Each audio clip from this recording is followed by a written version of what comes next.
Lamentations chapter 2. How the Lord in his anger has humiliated daughter Zion. He has thrown down from heaven to earth the splendor of Israel. He has not remembered his footstool in the day of his anger. The Lord has destroyed without mercy all the dwellings of Jacob. In his wrath he has broken down the strongholds of daughter Judah. He has brought down to the ground in dishonor the kingdom and its rulers. He has cut down in fierce anger all the might of Israel. He has withdrawn his right hand from them in the face of the enemy. He has burned like a flaming fire in Jacob, consuming all around. He has bent his bow like an enemy, with his right hand set like a foe. He has killed all in whom we took pride in the tent of daughter Zion. He has poured out his fury like fire. The Lord has become like an enemy. He has destroyed Israel. He has destroyed all its palaces, laid in ruins its strongholds, and multiplied in daughter Judah mourning and lamentation. He has broken down his booth like a garden. He has destroyed his tabernacle. The Lord has abolished in Zion festival and Sabbath, and in his fierce indignation has spurned king and priest. The Lord has scorned his altar, disowned his sanctuary. He has delivered into the hand of the enemy the walls of her palaces. A clamor was raised in the house of the Lord as on a day of festival. The Lord determined to lay in ruins the wall of daughter Zion. He stretched the line. He did not withhold his hand from destroying. He caused rampart and wall to lament. They languished together. Her gates have sunk into the ground. He has ruined and broken her bars. Her king and princes are among the nations. Guidance is no more, and her prophets obtain no vision from the Lord. The elders of daughter Zion sit on the ground in silence. They have thrown dust on their heads and put on sackcloth. The young girls of Jerusalem have bowed their heads to the ground. My eyes are spent with weeping. My stomach churns. My bile is poured out on the ground because of the destruction of my people, because infants and babes faint in the streets of the city.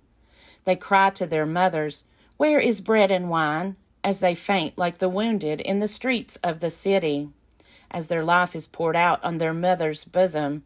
What can I say for you? To what compare you, O daughter Jerusalem? To what can I liken you, that I may comfort you, O virgin daughter Zion? For vast as the sea is your ruin, who can heal you? Your prophets have seen for you false and deceptive visions. They have not exposed your iniquity to restore your fortunes, but have seen oracles for you that are false and misleading. All who pass along the way clap their hands at you. They hiss and wag their heads at daughter Jerusalem. Is this the city that was called the perfection of beauty, the joy of all the earth? All your enemies open their mouths against you. They hiss, they gnash their teeth. They cry, "We have devoured her. Ah, this is the day we longed for. At last we have seen it." The Lord has done what he purposed. He has carried out his threat, as he ordained long ago. He has demolished without pity. He has made the enemy rejoice over you and exalted the might of your foes. Cry aloud to the Lord, O wall of daughter Zion.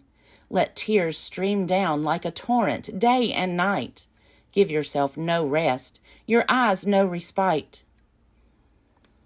Arise, cry out in the night, at the beginning of the watches. Pour out your heart like water before the presence of the Lord. Lift your hands to him for the lives of your children, who faint for hunger at the head of every street. Look, O Lord, and consider. To whom have you done this? Should women eat their offspring, the children they have borne? Should priest and prophet be killed in the sanctuary of the Lord? The young and the old are lying on the ground in the streets. My young women and my young men have fallen by the sword. In the day of your anger you have killed them, slaughtering without mercy. You invited my enemies from all around as if for a day of festival, and on the day of the anger of the Lord no one escaped or survived. Those whom I bore and reared my enemy has destroyed. Lamentations chapter 3. I am one who has seen affliction under the rod of God's wrath. He has driven and brought me into darkness without any light. Against me alone he turns his hand, again and again all day long. He has made my flesh and my skin waste away, and broken my bones.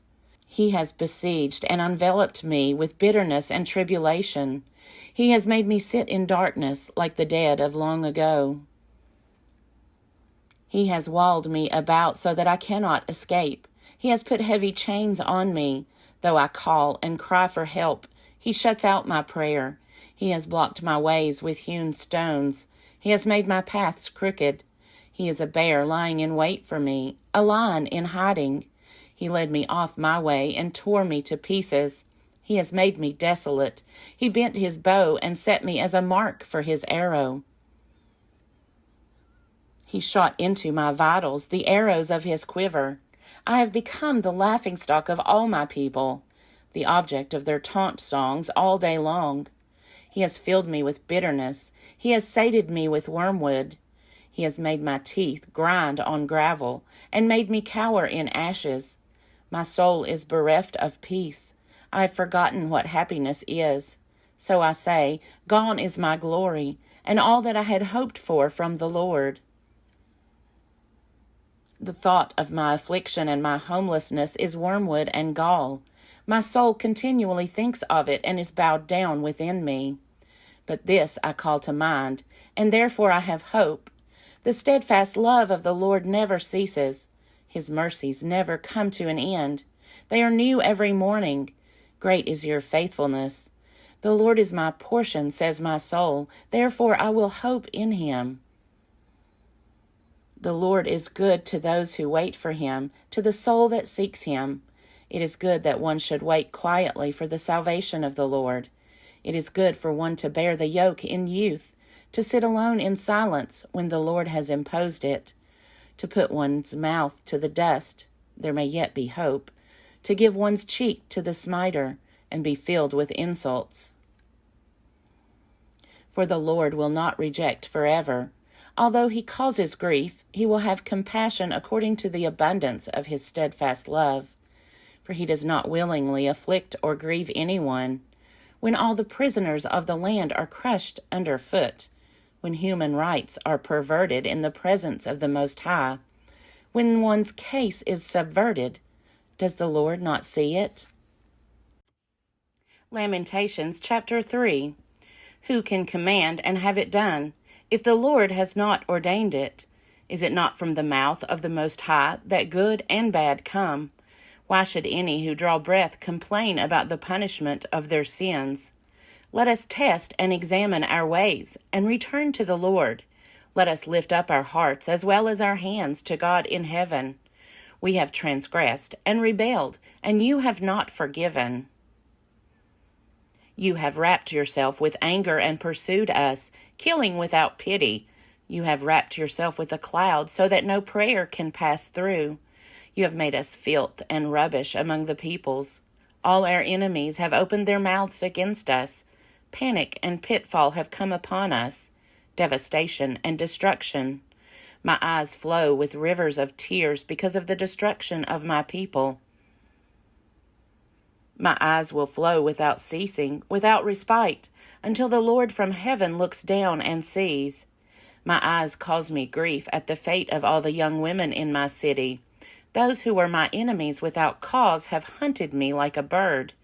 They flung me alive into a pit and hurled stones on me. Water closed over my head. I said, I am lost. I called on your name, O Lord, from the depths of the pit. You heard my plea. Do not close your ear to my cry for help, but give me relief. You came near when I called on you. You said, do not fear. You have taken up my cause, O Lord. You have redeemed my life. You have seen the wrong done to me, O Lord. Judge my cause. You have seen all their malice, all their plots against me. You have heard their taunts, O Lord, all their plots against me. The whispers and murmurs of my assailants are against me all day long. Whether they sit or rise, see, I am the object of their taunt songs. Pay them back for their deeds, O Lord, according to the work of their hands. Give them anguish of heart. Your curse be on them. Pursue them in anger and destroy them from under the Lord's heavens. Lamentations chapter 4. How the gold has grown dim, how the pure gold is changed. The sacred stones lie scattered at the head of every street. The precious children of Zion, worth their weight in fine gold. How they are reckoned as earthen pots, the work of a potter's hands. Even the jackals offer the breast and nurse their young. But my people has become cruel, like the ostriches in the wilderness. The tongue of the infant sticks to the roof of its mouth for thirst. The children beg for food, but no one gives them anything. Those who feasted on delicacies perish in the streets. Those who were brought up in purple cling to ash heaps. For the chastisement of my people has been greater than the punishment of Sodom, which was overthrown in a moment, though no hand was laid on it. Her princes were purer than snow, whiter than milk. Their bodies were more ruddy than coral, their hair like sapphire. Now their visage is blacker than soot. They are not recognized in the streets. Their skin has shriveled on their bones. It has become as dry as wood. Happier were those pierced by the sword than those pierced by hunger, whose life drains away, deprived of the produce of the field. The hands of compassionate women have boiled their own children. They became their food in the destruction of my people. The Lord gave full vent to his wrath. He poured out his hot anger and kindled a fire in Zion that consumed its foundations. The kings of the earth did not believe, nor did any of the inhabitants of the world, that foe or enemy could enter the gates of Jerusalem. It was for the sins of her prophets and the iniquities of her priests, who shed the blood of the righteous in the midst of her. Blindly they wandered through the streets, so defiled with blood that no one was able to touch their garments. "Away, unclean!" people shouted at them. "Away, away, do not touch!" So they became fugitives and wanderers. It was said among the nations, "They shall stay here no longer." The Lord himself has scattered them. He will regard them no more. No honor was shown to the priests, no favor to the elders. Our eyes failed, ever watching vainly for help. We were watching eagerly for a nation that could not save. They dogged our steps so that we could not walk in our streets. Our end drew near. Our days were numbered, for our end had come. Our pursuers were swifter than the eagles in the heavens. They chased us on the mountains. They lay in wait for us in the wilderness. The Lord's anointed, the breath of our life, was taken in their pits. The one of whom we said, "Under his shadow we shall live among the nations." Rejoice and be glad, O daughter Edom, you that live in the land of Uz. But to you also the cup shall pass. You shall become drunk and strip yourself bare. The punishment of your iniquity, O daughter Zion, is accomplished. He will keep you in exile no longer. But your iniquity, O daughter Edom, he will punish. He will uncover your sins.